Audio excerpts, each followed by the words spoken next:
All right. Hey, everyone. Welcome. Just continuing to let folks in from the waiting room. I'm about to get started. I'm Caitlin Coleman, Water Education Colorado's Publications and Digital Resources Managing Editor, and I'm really excited to present today's webinar on demystifying One Water. We have a big agenda, but I have a few really quick logistics before we get started.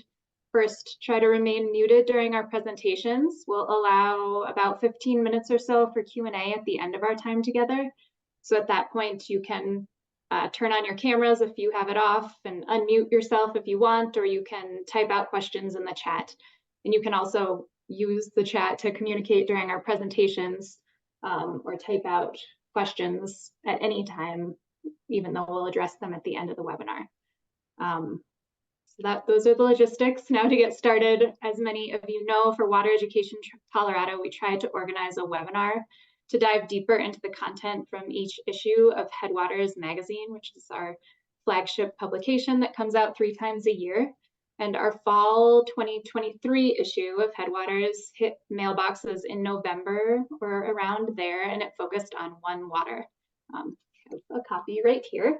We covered a variety of places where One Water is being put into practice through full-on plans like Denver's, which we'll hear about, and through places embracing a One Water ethic or taking smaller steps toward One Water. So we also know that the 2023 Colorado Water Plan calls for all communities in the state to embrace a One Water ethic. So, we wanted to explore if Coloradans want to meet that goal. What is One Water? What can it look like? How is it going? And how can we gauge success? So today we're going to hear from 4 really great speakers to explore those questions. We'll start off by hearing some big picture introductory info from John Raring with Carollo Engineers, who's worked on many of these plans. Then we'll hear from Mazdak Arabi with the One Water Solutions Institute at Colorado State University, who recently published with the Water Research Foundation new guidance and metrics for a One Water City self-assessment framework. And then after hearing that background info, we'll switch gears a little bit and hear about 2 real-life projects where a One Water ethic is being put into action. First with Dave Jula with the City and County of Denver on the Denver One Water Plan. And then we'll hear from Steve Hunter, the Utilities Resource Manager in Aspen, on Aspen's Integrated Water Resource Plan. And then we'll ask some questions of our panelists and open it up to your questions and comments. So with that, I'm really pleased to introduce John Raring with Carollo Engineers to help us define One Water. John? All right. How do we do on the screen sharing there? Great, we can see your screen. Okay. Super. Yeah, so I'm John Raring. I'm a project manager in Carollo's Broomfield office, and I've had the good fortune to work on projects with each of the presenters here today. And I also really appreciate Water Education Colorado putting together the Headwaters issue on One Water and the webinar here today. So as Caitlin said, I'm going to give a big picture overview of One Water, and then we'll get into more specifics from Mazdak, Dave, and Steve.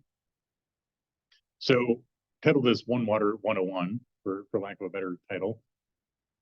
And start out with some definitions. You're going to see this graphic again in the presentations later on, but it really helps summarize what we mean when we use the term One Water.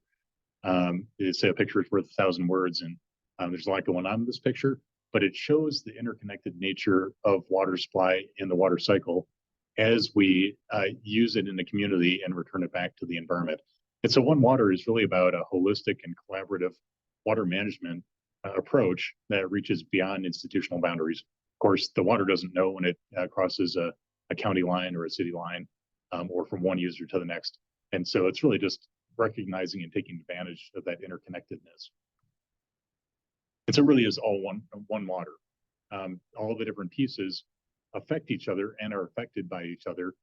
Actions that you take in wastewater will affect the water supply for maybe your own community or others, and the environment as well, in terms of quantity, quality, all of those aspects really interlinked. And so again, we're really just trying to take advantage of that, recognize that, and make the most of that, rather than working directly just in silos as history would have guided us to do.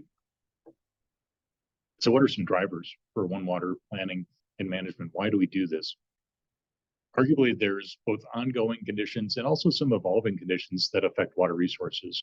Many of these are going to be familiar to folks across the state, and some are new, some are have been around for a while, some are definitely evolving.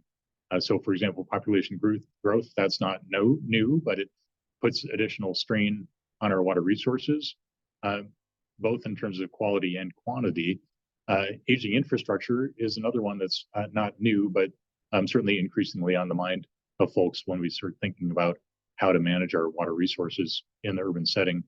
Doing more with less is an ongoing one as well. But when we look at the evolving ones, climate change threats certainly evolving. You can think of that in so many different ways, whether that affects the potential for wildfires or the severity of wildfires, perhaps the intensity or frequency of droughts, or even wet cycles in between those droughts, as well as other things like the snowpack and the timing of the availability of runoff from snowmelt and how that affects our water supplies relative to the peak demands in the summer.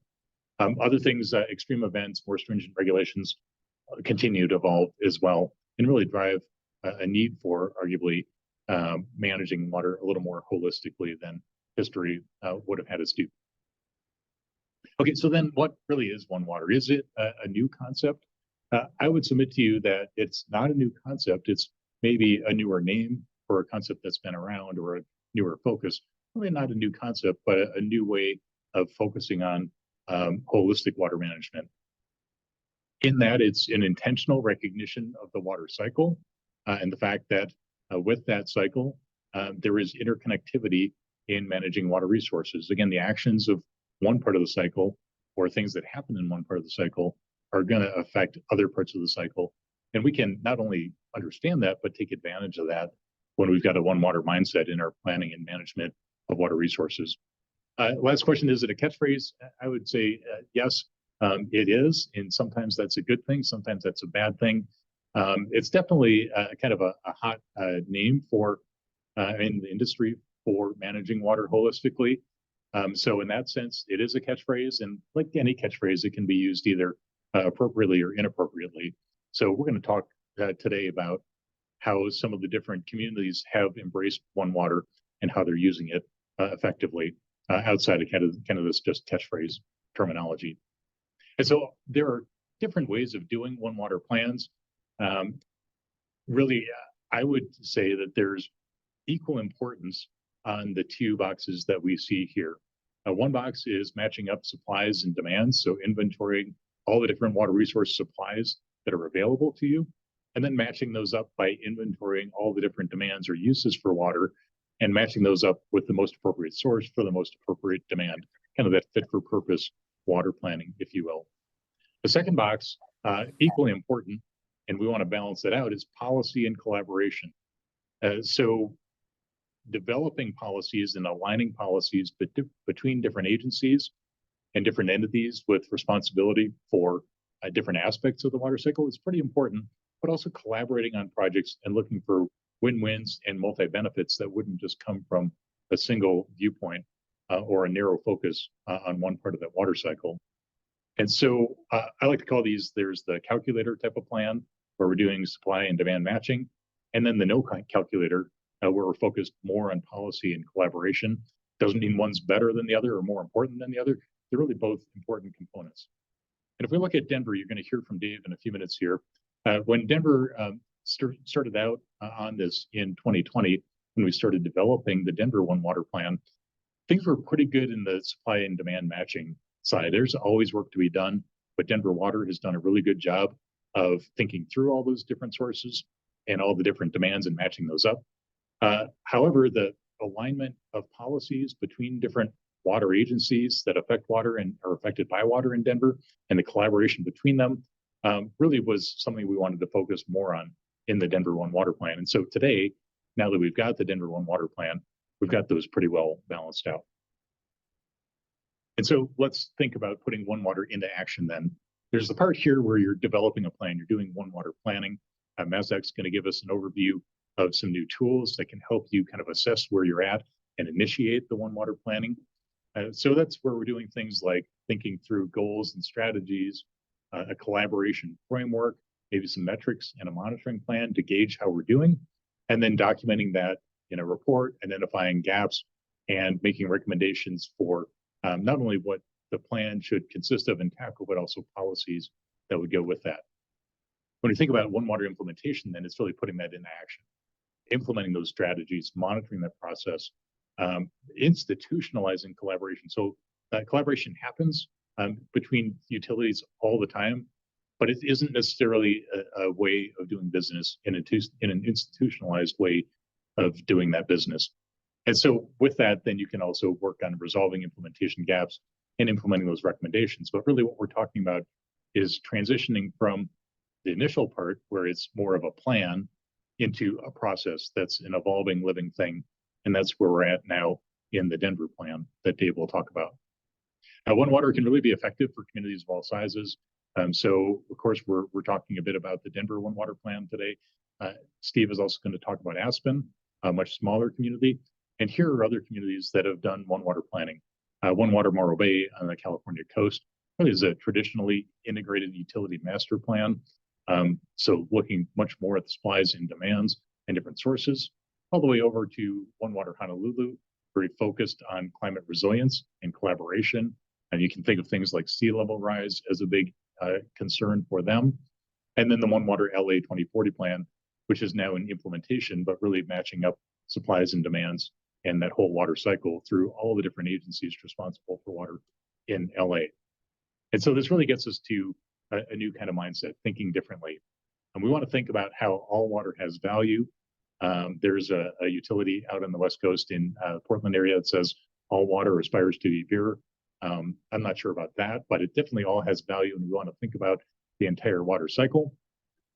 Integrating, like I've talked about, inclusion and getting that engagement of all the way from your internal organizations and elected officials and your own management structure, all the way out into the community as well. And then really moving towards things like multi-benefits. Where can we get more out of a given project if we're collaborating, working together on that? Whether that's resilience, addressing climate change, water equity, all can be aspects of that. And so with that, I will close and we'll move on. Thank you. Thanks, John. And I'll just pass it along to Mazdak now.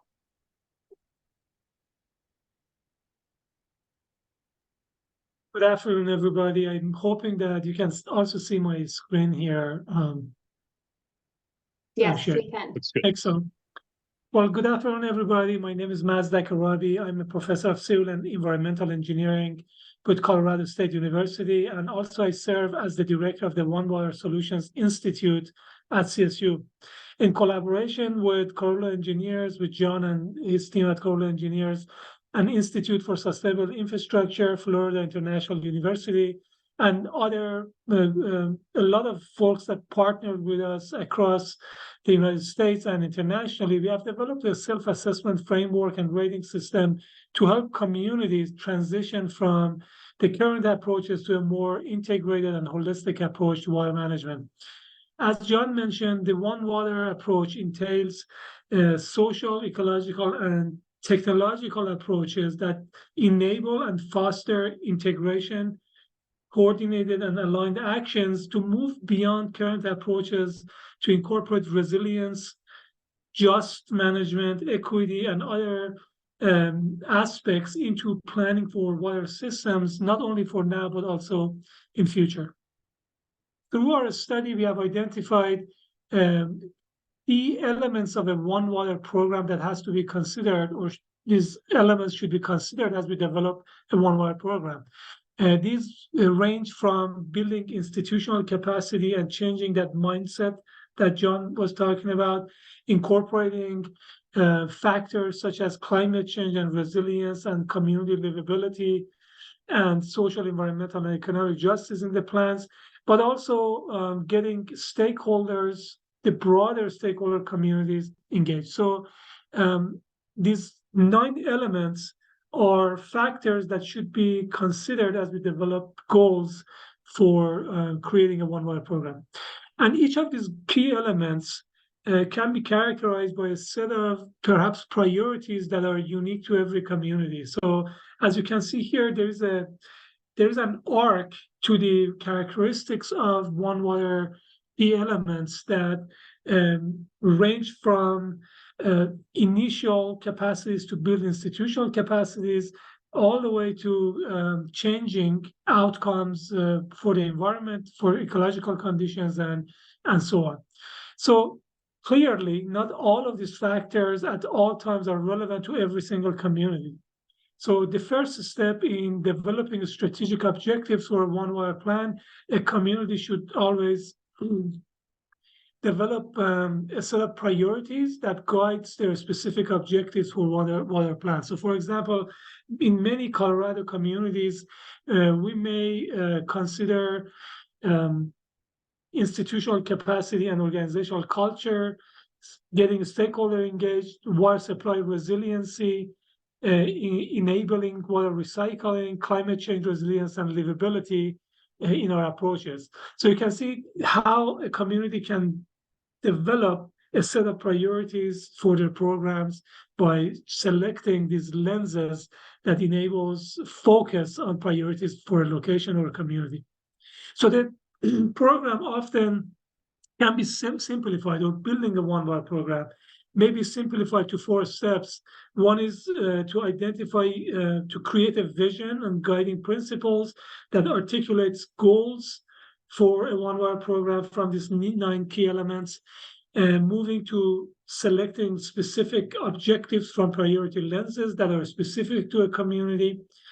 These lenses then help identify social, ecological, and technological strategies. And then obviously, these strategies will be implemented by taking some specific actions that move the community towards the goals of the One Water program. So as a part of the One Water assessment framework and rating system, and this is a self-assessment framework that we have developed, we essentially propose that a community gets started with the One Water program considering 3 different levels. So communities can be or may be at level 1 when they're just onboarding, or level 2 when now they have developed the basic organizational capacity to move and transition to One Water, and then implement actions to make progress. And then the 3rd level is the recognition that One Water is not an end, but it's a process. So advancing communities are communities that continuously improve and measure their progress. So the way that we propose the approach to this problem is during the first level for onboarding communities, we suggest developing a One Water leadership team that helps develop a one water vision and guiding principles document. And typically this step can be conducted or finished based on our case studies that we've conducted within 6 months to a year. The second level entails developing a One Water plan and requires cross-organizational partnerships and engagement. And developing a plan may take between 1 to 3 years, depending on financial, technical, and organizational capacities that are existing within a city. And at the 3rd level, for an advancing city, we continuously evaluate, monitor, and improve actions. And the products at that level are One Water adaptive management plans and report cards. So report cards that are created on a 1 to 3 year cycles to inform actions for the next assessment cycle. So you can see that this framework that we have developed allows cities to take on the One Water approach depending on where they are. So without going to too much detail, we have proposed, or we have created 3 or 5 action categories, as you can see here: One Water planning, organizational culture, stakeholder engagement, informed actions, and One Water, and subcategory of actions associated with each of these 3 levels: onboarding, progressing, and advancing. And our 1 to 5 star rating, so we have 5 action category. Each category has 3 levels, and each action category has 5 steps that a community can take. So for example, the informed action category at level one of the actions is to document and articulate quick wins. This is very much similar to what John was talking about, that one water is not necessarily a new topic. A lot of communities are already doing a lot with regard to type of strategies that fits within one water. So in quick wins categories, as you can see, there are 5 actions that can be taken. And for each action, then the community receives a star. So the community can be evaluated. The progress toward one water can be evaluated by action category, by levels, and then for the entire program using a 1 to 5 rating system. And we also have developed specific monitoring indicators that communities can evaluate during level 1, level 2, and level 3. These are baseline, benchmark, and performance indicators. In the beginning, at level 1, we focus on organizational capacity and capacity building. And when we move to level 3, now we are measuring outcomes in the community. Are we improving social, ecological, and technological capacity?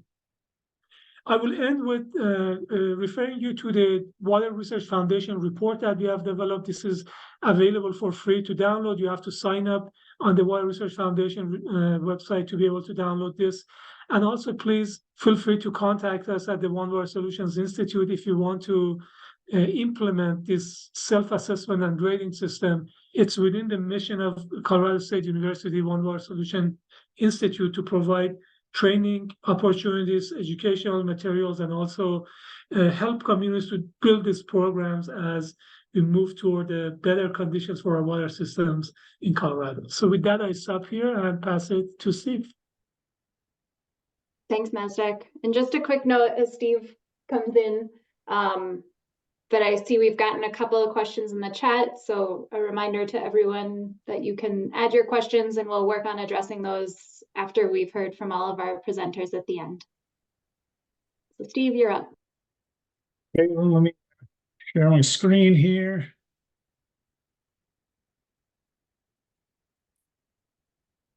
Okay, thanks everybody.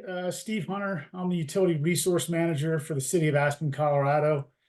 Professional water engineer and hydrologist by training, and my main focus professionally and academically now is snow water supply forecast in the Upper Colorado River Basin. But today I'm going to talk real quickly on the City of Aspen's Integrated Water Resource Plan.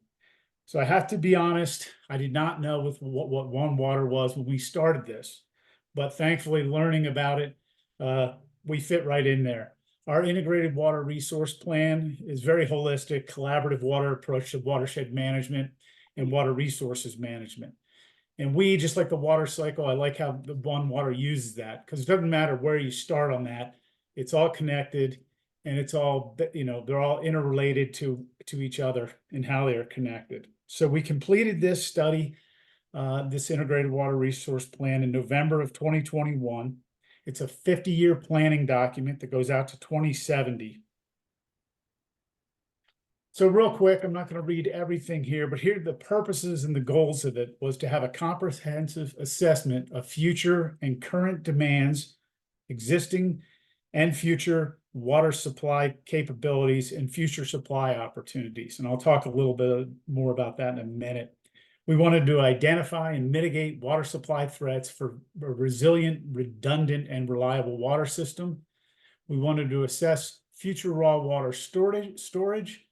And throughout the whole process, we wanted to be very transparent and inclusive of multiple stakeholders through the process, which we did, and I'll talk about again here in a second. And then we wanted to integrate this water planning effort with other key city departments and other stakeholders within the community. Oops. So this is a little cartoon, but it really gives you a good picture of how we operate and what we have to work with here in Aspen. So up there in the mountains where the snowfall is Castle and Maroon Creeks, they're relatively small adjacent watersheds that we get 100% of our water supply from. They're snowmelt dominated, so our biggest reservoir and least understood reservoir is what's up there in those watersheds. So that's why we focus on that quite a bit. Those two creeks come down and feed the water plant. So they're redundant, and if you had a small infrastructure failure, you could switch to the opposite watershed. But when we're looking at bigger vulnerabilities, they're not redundant. They're one and the same. If you got a wildfire in one, you got a wildfire in the other. If you got drought in one, you got drought in the other.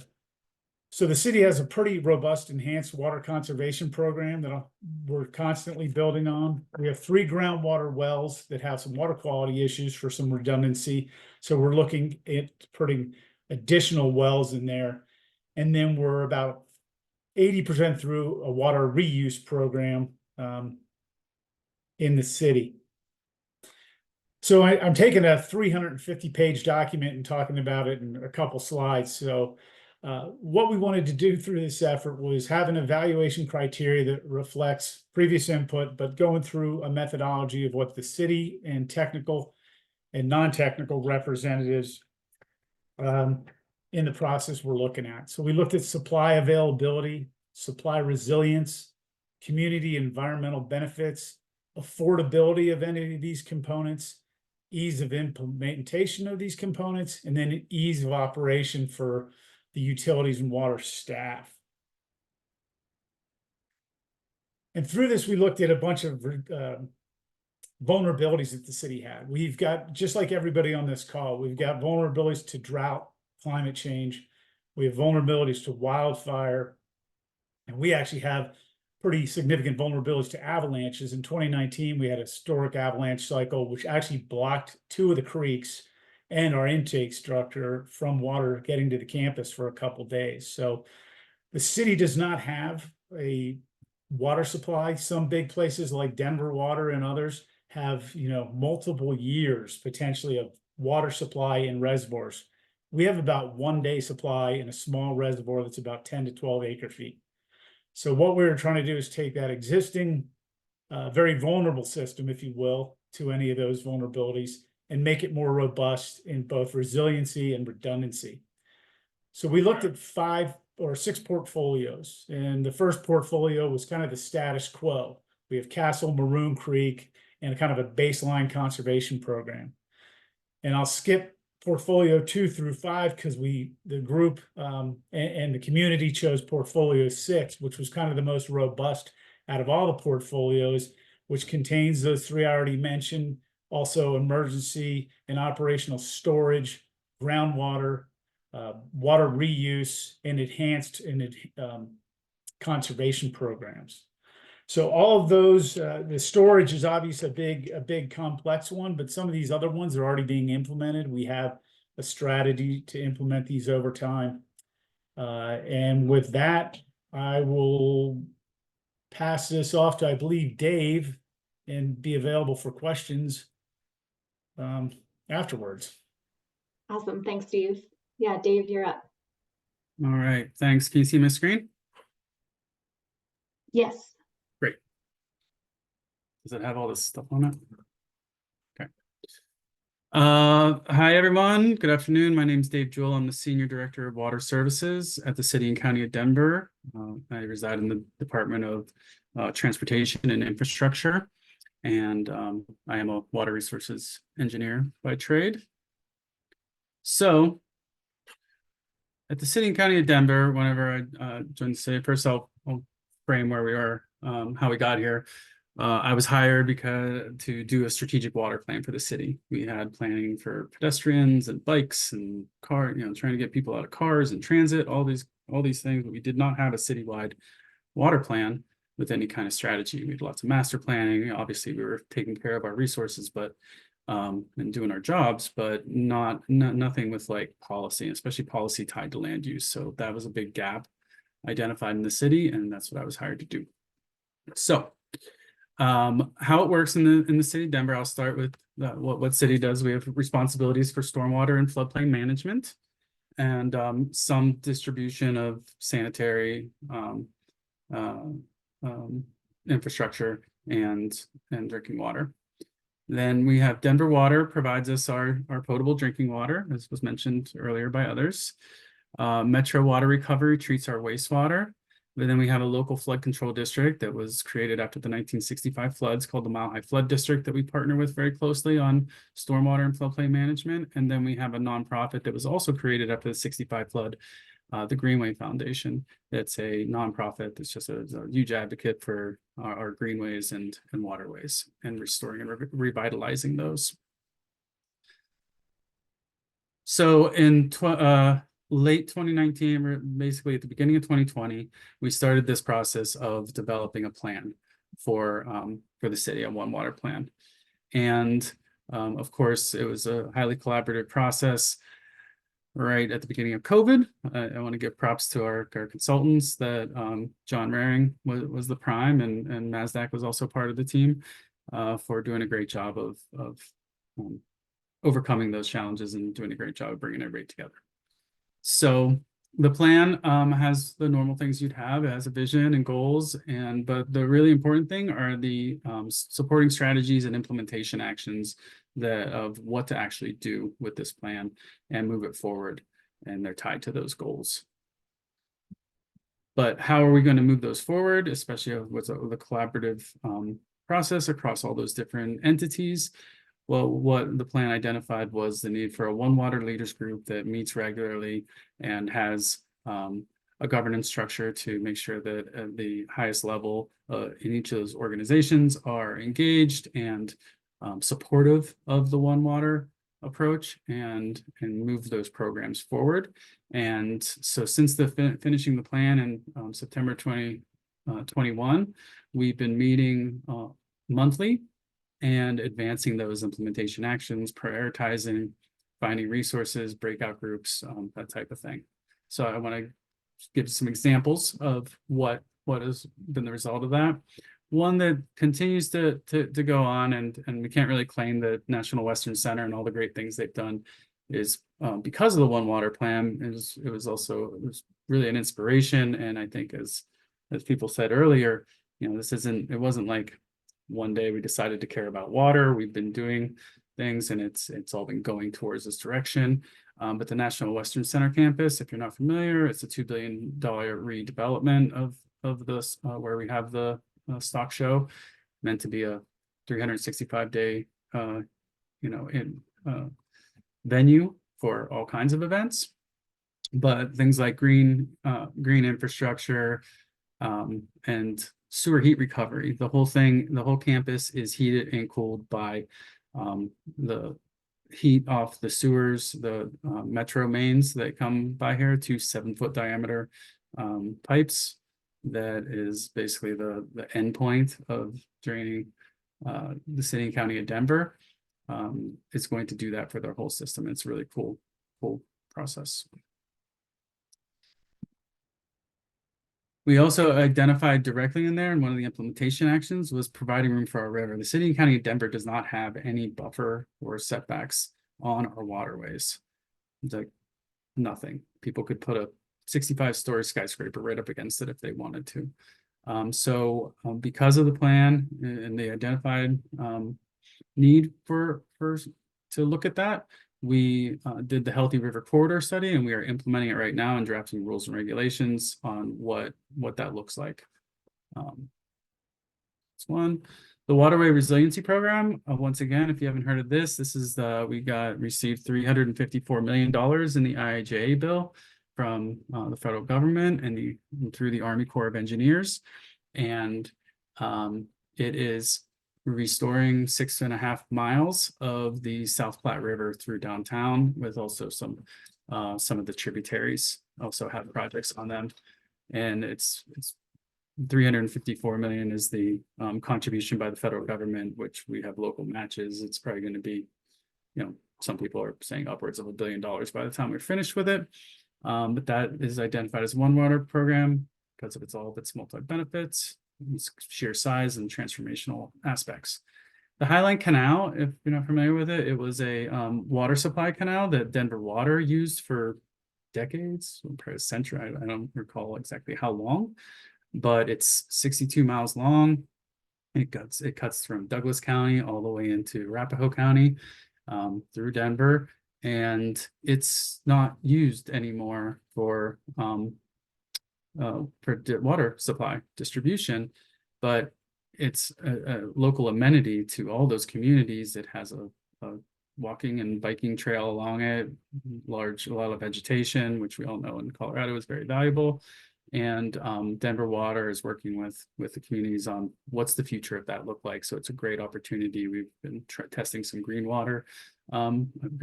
infrastructure aspects of it, and to help convey stormwater and keep the trees healthy now that it's not having Denver Water pump through it anymore.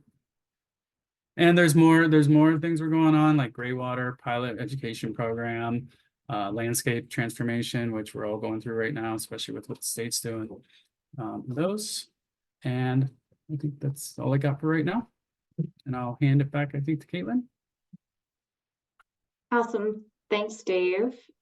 And now I'd like to just invite all of our presenters to hop back on. And I have a question or maybe two for everyone, but we've also had some great questions coming in. So I think first, I'd just like to kind of run through our presenters and hear how, I guess, kind of how One Water implementation is going in real life for you, and if you've seen any real limitations or major successes, lessons learned that folks can learn from you. Each of you could just kind of respond in a minute or two or three. And we could start with Dave and then Steve and just go in our reverse order of how you presented. Yeah, I know we've had a lot of successes because we were very, very broad, and we got buy-in from, like I said earlier, the highest levels in everyone's organization, all the multiple departments in the city. And we had the mayor of Denver, the CEOs of Metro and Denver Water, and the executive director at Mile High and the executive director of Remake all signed and endorsed it. And so there's a lot of support behind it. And fortunate or unfortunate, the way you look at it, we all know what's happened since around the beginning of 2020, all the different climate change impacts we're seeing, from the mudslides in Glenwood Canyon to the Colorado River Basin crisis that's going on right now. Really helps having that in the news. So we have a lot of political support. That's a good thing.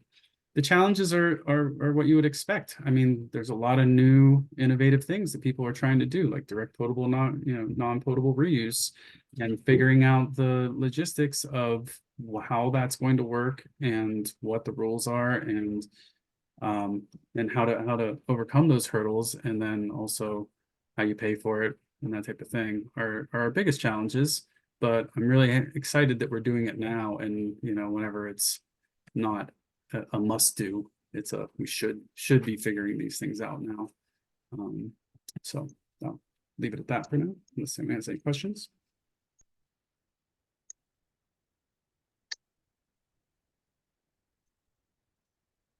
Steve, what do you got?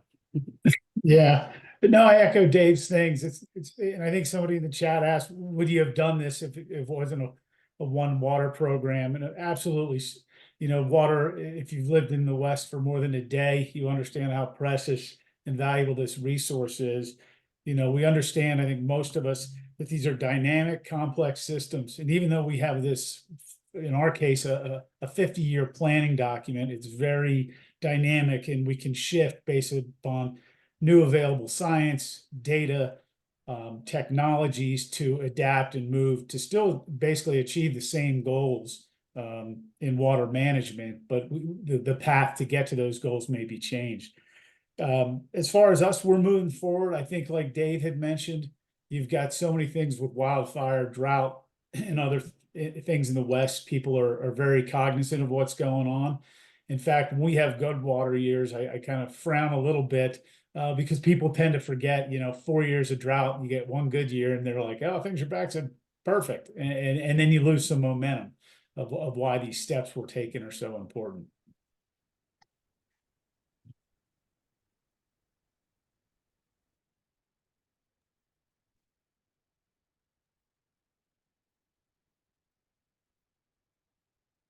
Thank you, Steve. I think one of the things that we've learned as a part of our study for the One Water assessment framework is that many cities or communities struggle to understand where to start. And a key finding of our study was that building on the strengths and existing programs in a community tends to yield the highest benefit in terms of getting a momentum going. So finding quick wins, strengths of the community, and leveraging resources towards multi-purpose projects and multi-benefit projects tends to be a good starting point to get on board and make progress towards a One Water program. And obviously, again, focusing on delivering products at each stage of a One Water paradigm, whether it's onboarding or progressing or advancing, is really important. Creating products that clearly state visions and guidelines, goals, and strategic objectives not only establishes the communication between agencies internal to the perhaps a city or the communities, but also transparently communicating the benefits of the One Water program to stakeholders in a broader sense, to citizens, and providing a way of increasing attention to One Water programs and also obviously disseminating the success of the program. So John, I'll pass it to you. Sure, and I don't have a lot to add to the good comments there. I do see a comment though from Jill or a question from Jill in the chat there about what does it look like, or how do you know if an organization isn't doing One Water well? I would argue that I don't think we've seen that yet. We haven't experienced that yet, but really it's an evolving process, right? And it is more of a process than a project or a plan. People are used to working in their narrow swim lanes, right? They're kind of narrow part of the water cycle that they're responsible for. And so intentionally collaborating is kind of a new way of doing business, or at least making that a regular part of doing business rather than ad hoc, or I kind of remember to call so-and-so. And so I think that's kind of where, some of the potential pitfalls are, is just moving people out of that kind of historical paradigm of working in the narrow lane. But so far so good on the things that I've been involved with. Awesome, thanks everyone. So we have so many great questions coming in. I guess I would like to invite everyone, if you want to turn on your cameras, if you posed a question and want to speak to it, and I'll start reading them aloud. I know we have a couple of folks on the line who are partners in the Denver One Water Plan, and if you guys want to respond to anything, please do. I think you have valuable perspectives to add. And maybe we'll start with the question that John just mentioned from Jill. What does it look like, or how might you know if an organization is not doing One Water well? Does anyone have anything else to add to that point that John brought up?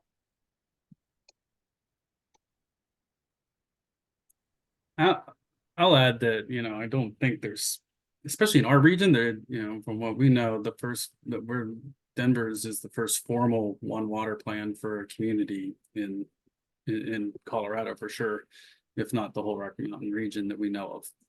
Obviously, like Steve's doing, like integrated water resource management used to be what One Water was called. So like, it's not like people aren't doing these things, and but using the moniker of One Water is kind of new. And I think to John's point, if people are just working together and recognizing that, like, hey, we can't just keep doing this like in a vacuum, the city can't just put its blinders on and be like, yeah, I don't care, just as long as the taps run and as long as the sewer works, as long as it flushes, all we're going to care about is this, right? Like that's a success in itself, in my opinion. Dave, I got a question for you that's related to that. Is Denver challenging because the utilities are separate, that there is a Denver Water, there is a DOTI, there is a Metro Wastewater, where maybe some other places have a more unified utility system? Do you find that maybe is why this is even better for Denver? I think, obviously, I think John's presentation mentioned the LA One Water Plan, which is just massive. I mean, like compared to what our cute little thing is, right? It's like 12 volumes, 4,000 pages. They spent like years and over, $6 million on it, because LA does it all. right? And from talking to those people in LA and with our consultant team, it was the same issues. It was just internal, dividers. So I don't really think so. It's not like we haven't had great relationships with Denver Water and Metro in Mile High and the Greenway Foundation over the years. This is just like a formalization of it and trying to figure out how do we get ahead of the future issues that we haven't even conceived of yet and start aligning our goals and our resources to get ahead of it. And that's something I think that's the missing piece as I see it.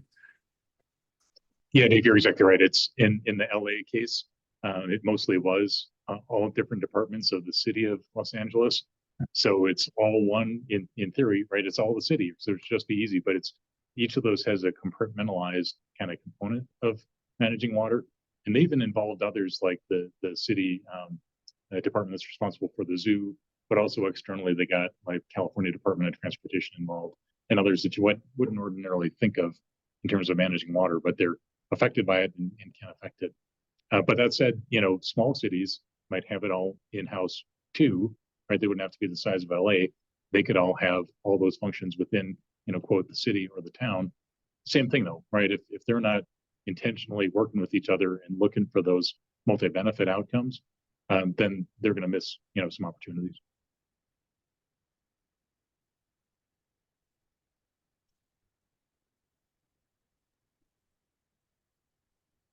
I see one in the chat. Is an outside consultant a necessity in our opinions? I mean, I don't know if anything's a necessity.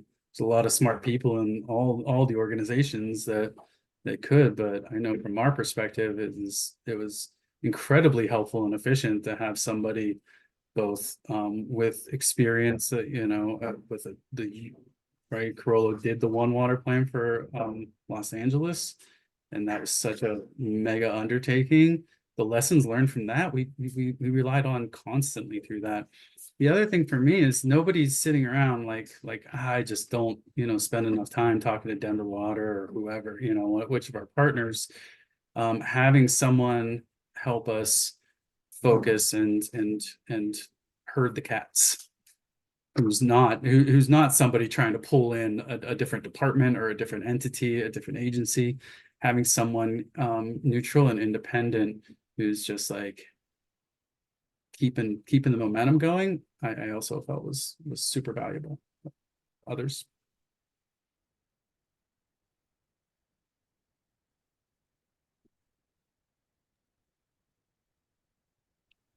We had a couple of questions about scale. It looks like someone asked if there are counties in Colorado involved, as well as communities and water districts. And then another question specifically for Steve about why it was a town plan and not a county plan. Does anyone have thoughts on scale and how big these can be and small and what works?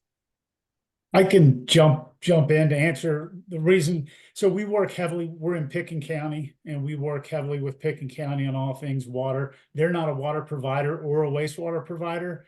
So in that, once again, John mentioned it, in our kind of area of responsibility, people kind of stay in their lanes. They were consulted. They were part of the technical planning committee. So they had a bunch of input into the document and in the process. But they're not a water provider, or a wastewater provider or an energy provider. So they kind of were there as a technical stakeholder and a key stakeholder with the city of Aspen. But hopefully that answers your question. And then I'll end real quick on scale, at least coming from me. We've got Denver Water in LA, who both get some of my snowpack. But we're much smaller, obviously, in size and scale and with residents. But I think the same concept is throughout. It's a precious resource. We need to look at it holistically. And I think what I like about using the water cycle, which us hydrologists and water engineers learned, like we all did back in grade school, is that it's not a linear cause and effect kind of model. everything affects everything differently. You know, for us, we had a significant, for example, real quick, we had a significant dust on snow event last April 3rd that blanketed our whole watershed. So that not only affected, it was an unanticipated or unexpected consequence. We get them, but we didn't think it'd be that bad. It not only shifted the snow melt dynamics and the melting and runoff patterns for us last year, it also ended up clogging the water filters at the treatment plant. So just being able to adapt, being flexible, and being understand that, hey, I might need to talk to a chemist, a biologist, a politician, a water rights attorney. You know, it's much more broad in both scope and the players that you need to involve to solve complex problems. Yeah, and Steve, I'd add to that too, the question about are there counties or communities and water districts? There also was a question about how is this related to the state water plan? So the Denver One Water Plan is working on branching out to adjoining communities and counties in 2024. Now that we've kind of started with the base setup with just looking within the boundaries of Denver, looking to expand that out in 2024. And that is partly how it relates to the state water plan. CWCB has been very engaged and very supportive of the Denver One Water Plan, partly in that it links land use and water use planning, and is also seen as a model for other communities, helping promote things like water reuse and efficiency. From their perspective, I think they would say it just makes sense.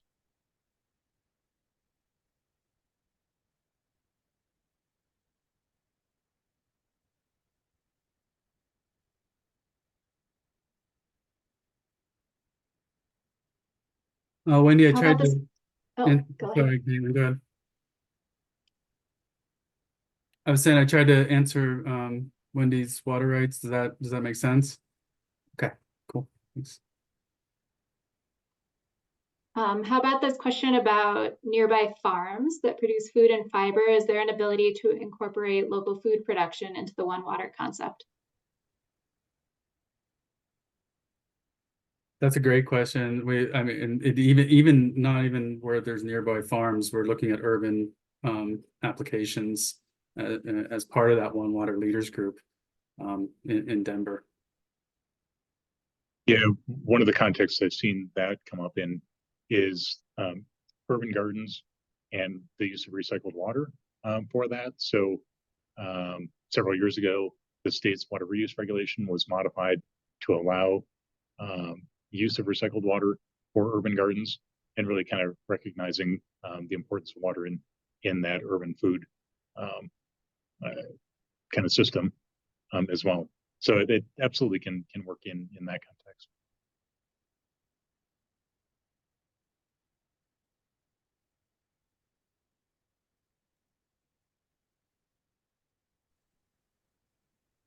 We had a question, how does One Water fit with the concept of net zero water use?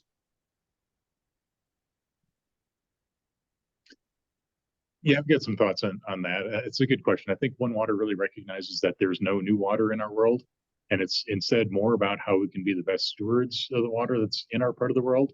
The Aspen plan that Steve talked about is, in my opinion, particularly cool and unique in many ways, partly in that it considers the impacts of stream flows and seeks to preserve voluntary in-stream flow targets, even beyond the regulatory requirements or water rights that would require them to do so.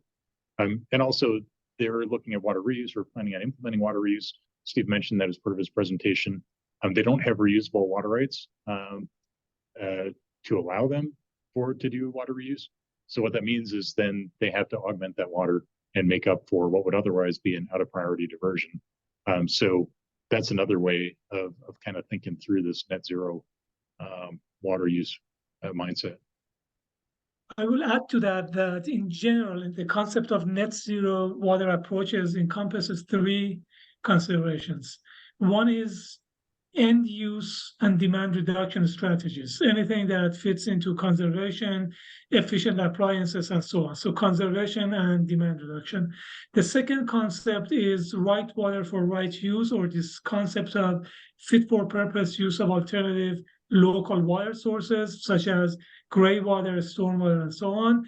And the third one that is highly relevant to Colorado communities is navigating water rights and institutional agreements that manage water. So whether it's augmentation or other strategies have to be linked with that.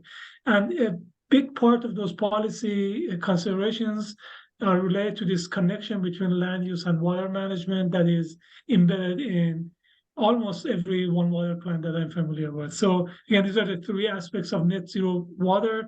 And subsequent to that, one can argue that master planning and comprehensive planning processes should be informed by these approaches toward net zero, because if you're supplying or reducing the amount of water that moves across large spans of distance, we need maybe smaller pipes. And in general, our water distribution and collection systems can be altered by incorporating net zero and local water alternative sources.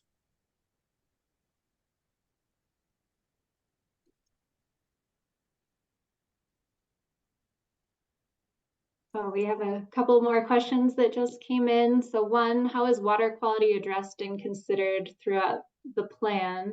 Which I'm guessing is maybe Denver's plan, but we could also hear about other plans. Yeah, I was just typing in the thing. Yeah, I mean, water quality's throughout, right? Like, I mean, that's the whole point of the One Water. It's supply, treatment, quality, flood mitigation, stormwater management. We have a big emphasis on multi-beneficial systems and from the Denver side, and nature-based systems, including green infrastructure to use vegetation to clean stormwater before it enters our waterways. In addition to other things, trash vaults, UV treatments. I mean, we do a whole suite of things for both our MS4 and just for and above and beyond to just try to be good stewards of the valuable resource.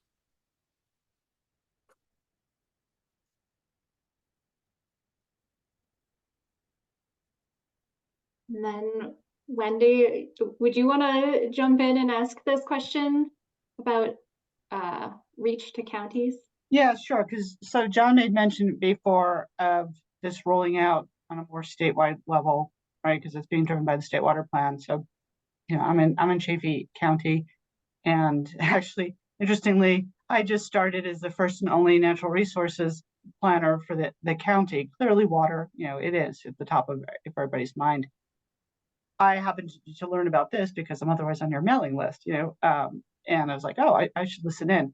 Right. So for somebody like me, kind of, sitting in the middle of the state, maybe not horribly well connected right now to, what's going on. It's like, oh, how and when, is the One Water push countywide, going to happen? How does somebody like me follow that? Yeah, I think that's a great question. I just typed that lengthy answer in the chat.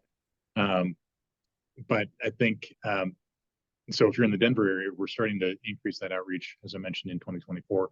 Beyond that, though, we're also hoping, and I think the CWCB very much on board with this, hoping to inspire others as well to kind of adopt this kind of mindset, maybe initiate their own version of a One Water plan for their own area in the kind of the realm that they manage water in their own community or region even. And so a way to start would just be gather together the right people who are affected by water, can affect it, right? Influence it and are affected by it. Who all is involved in managing different pieces of that water cycle. And then I think the One Water self-assessment framework that Mazdak walked us through is a good kind of starting point for that, to start getting your arms around it as well. It's a really great tool that's out there now and available for everyone. Just add to John's comment here that obviously in Colorado, it would be really important to also consider Colorado's water plan and how it connects various sectors of economy, and also provides opportunity to bring communities together towards a shared vision how to manage our river basins and watersheds, essentially. So perhaps there is a level of connection there. There were some questions about agricultural communities and this bigger picture thinking, whether it's counties and otherwise, and that's where Colorado's water plan can play a significant role by identifying goals and strategies that are articulated in the plan, perhaps these communities can form coalitions to approach the one water paradigm.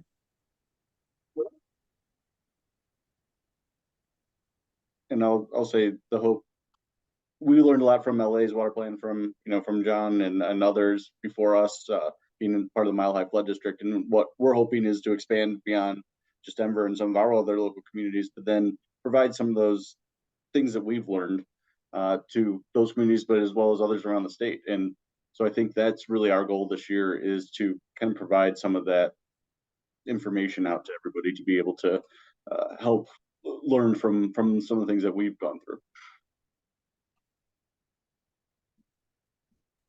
Awesome. Well, thanks everyone. We are right out of time, but that was a beautiful place to close with next steps and moving forward. I will send out the recording and links to some of the resources that were shared today. I'll check in with our speakers to see if they're willing to share some of their slides with all of you. Thanks for being here, and thanks for the great conversation, and thanks to all our presenters. Have a great afternoon. Bye, everyone. Thanks, everybody. Thank you.